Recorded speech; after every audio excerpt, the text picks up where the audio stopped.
네, 지난밤 전 국민이 놀랐습니다. 갑자기 10시가 넘어서 윤 대통령이 비상계엄 선포를 했습니다. 전 보고도 믿지를 못했는데요. 긴급 성명을 통해서 45년 만에 처음으로 계엄령을 선포했고요. 이에 따라 국내 증시 야간 선물지수 그리고 원화 가치는 급락 그리고 코인도 급락 대혼돈의 장세였습니다. 국회와 지방의회 정당활동 모두 금지하면서 민주당은 담 넘어서 국회로 들어가고 아주 혼돈의 장사였고요. 다행히 국회에서 새벽 1시쯤 194의석 전원 찬성으로 계엄 해제안을 결의했고 새벽 4시 30분쯤에 윤 대통령이 국무회의에서 계엄 해제 제안을 의결함으로써 약 6시간 만에 이 사태가 끝났습니다. 하지만 지금 끝났다는 게 중요한 게 아니고 그 여파가 전 세계에 퍼졌고 현재까지도 이어지고 있습니다. 렛츠고! 망신 또 이런 망신이 없습니다. 민주주의 국가에서 계엄령 선포라니. 지금 CNN 그리고 BCC에 대서특필됐습니다. 외신들은 북한이 아니라 남한이 이런 반응이었고요. 약간 민능도끼에 발등 찍힌 이런 반응이었습니다. 그리고 또 가장 중요한 미 백악관, 심지어 미 백악관에서는 사전에 통보도 받지 못하고 한국 정부와 접촉 중이라는 뉴스만 떴습니다. 지금 이란 또 미사일 쏘기 전에 미국에 통보하는 마당에 주한 미군이 주둔해 있는 한국에서 비상계엄령 전에 미국에 통보조차 안 하고 진짜 얼마나 후한무치한 일입니까? 나라의 격을 떨어뜨리고 전 세계의 나라 망신을 줬습니다. 미국이 가만히 있겠습니까? 지금 바이든은 임기가 거의 다 끝났다 쳐도 트럼프가 이 사건을 보고 있을 텐데 트럼프가 취임하면 주한미군 철수를 언급하면서 방위비를 엄청 요구할 수 있습니다. 왜냐? 지금 미 백악관에 사전 통보도 하지 않고 계엄령을 선포했기 때문이죠. 방위비 요구할 명분을 줬습니다. 간밤에 긴박했던 순간들을 보면요. MSCI 지수가 급락을 하면서 시장에 혼돈을 줬습니다. 그 이후에 차츰차츰 회복했지만 급락하면서 전 국민에게 충격을 안겨줬습니다. 그리고 가장 중요한 환율. 지금 안 그래도 환율이 1,400원대로 높은데 계엄령이 선포되고 나서 환율이 초급등하면서 1,444원까지 치솟았고 그 다음에 빠르게 내려오면서 1,415원대. 그래도 높습니다. 우리 환율이 몇 년 전만 해도 1,100원대를 움직이고 있었는데 지금 1,400원대를 뉴노멀로 보고 있는 게 지금 정상입니까? 그리고 비트코인이 보면 장중에 비트코인이 마이너스 10% 이상 급락하면서 충격을 안겨줬고 다시 또 급등을 하고 제자리를 찾았습니다. 얼마나 외신들이 한국 경제를 개판으로 보겠습니까? 아직 분단 국가인데도 이제는 내전, 반란, 쿠데타까지 일어난 국가로 볼 테니까요. 신용도가 떨어지는 소리가 들립니다. 코인 중에서 리플은 마이너스 50% 이상 떨어졌고 이더리움은 마이너스 35% 이상 빠졌었습니다. 업비트 사이트도 마비되고 접속도 안 됐고요. 글로벌 코인 가격은 안정세였는데 한국만 초급락했습니다. 한국 어쩌다 지금 이런 꼴이 됐는지 선진국 대열에 오르고 반도체 강국으로 거듭난 게 엊그제 같은데 지금은 수출이든 내수든 뭐라 말하기도 국민의 한 사람으로서 진짜 참담합니다.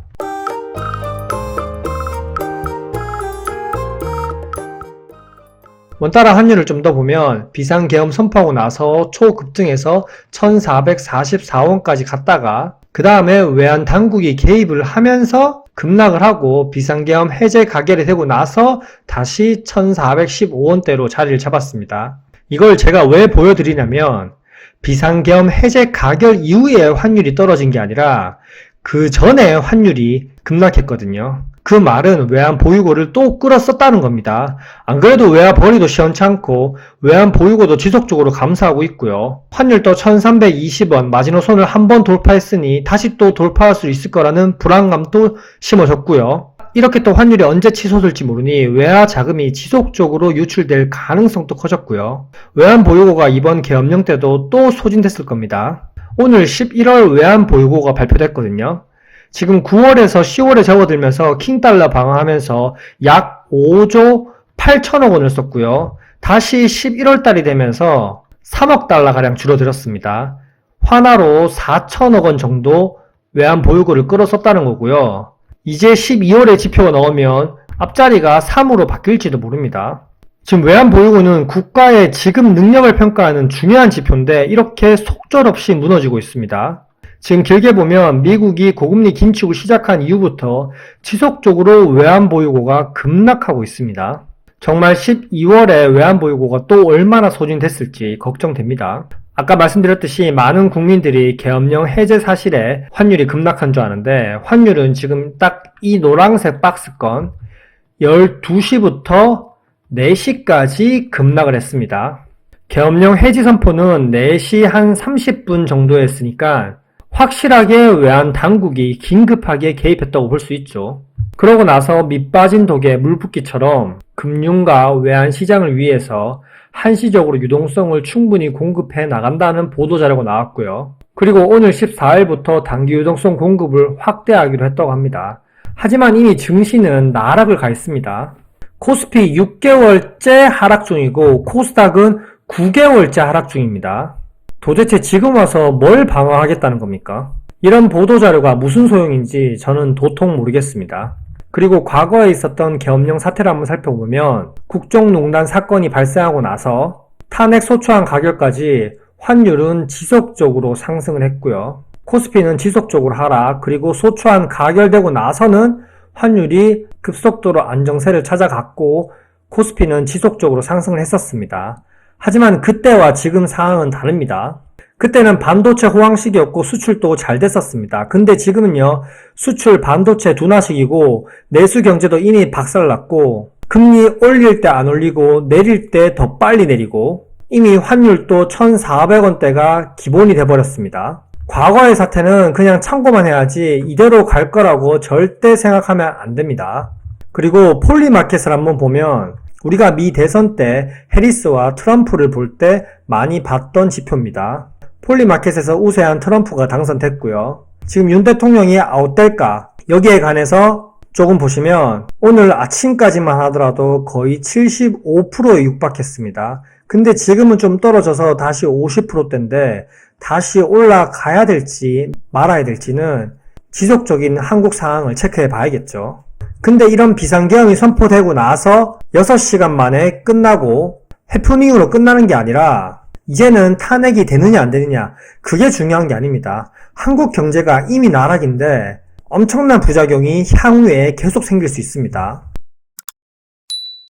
나타날 부작용은 뭐냐? 일단 한국 경제에 대한 신용이 하락할 수 있고요. 당연히 금융시장에 대한 신용이 하락하면서 외국인 자금이 급속도로 이탈을 하고 한국 투자에 대한 장기적인 우려가 상승하면서 증시가 이미 암흑기인데도 더욱더 암흑기가 올 수 있고요. 그리고 외환 보유고가 지속 감소하고 있습니다. 환율 방어에 계속 쓰이고 있고요. 그리고 국민연금도 지속 감소하면서 환율 방어에 지속적으로 쓰이고 있습니다. 대한민국의 지급 능력을 평가하는 지표가 급락할 수 있고요.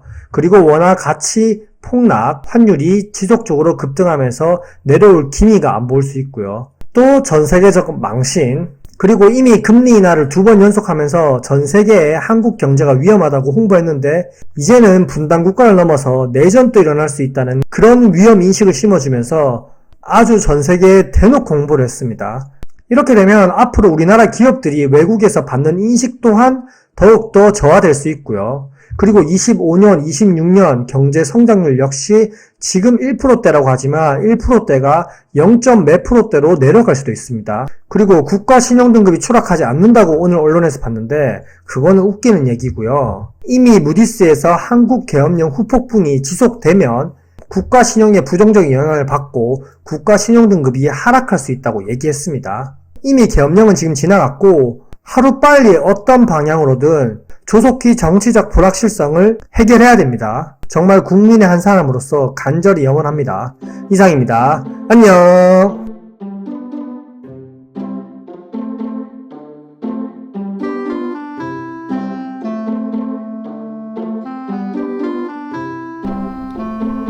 Why